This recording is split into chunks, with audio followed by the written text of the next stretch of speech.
Pemirsa, saat ini saya sedang berada di Taman Cinta yang bertepatan di Kabupaten Aceh Tengah, yakni di daerah Gayo Luwes.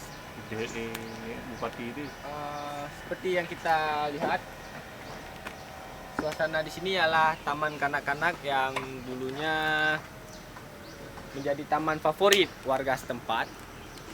Kami beserta rombongan ingin berbincang-bincang sebentar dengan pengunjung dari luar kota. Dengan siapa, Mas? Dengan Mas. Dengan Mas. Ya. Dengan siapa?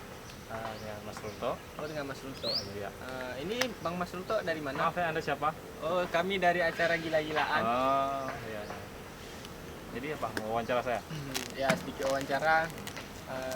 Sebelumnya kami ingin tanya, Mas ini dari mana? Dari kota? Saya dari Bandung.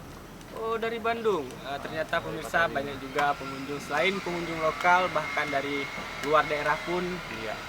sudah mengunjungi tempat ini ya.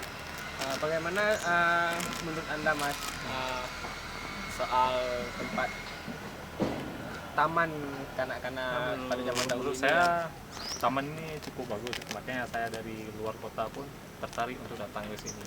Karena kan tempat ini memang mempunyai suatu daya tarik tertentu buat orang-orang. Tapi sayangnya mungkin dari pemerintah sini kurang memperhatikan. Kita lihat saja ini bangunan-bangunan tua masih ada dan lokasinya terlalu sangat kotor, kurang tertata. Seharusnya ini bisa menjadi tempat wisata favorit. Kebetulan tempat wisata ini belum banyak yang tahu. Oke, pemirsa, begitulah sedikit wawancara kami dengan maaf tadi dengan siapa, Mas Runto, pengunjung, salah satu pengunjung yang berasal dari luar daerah. Apa bilang apa lagi?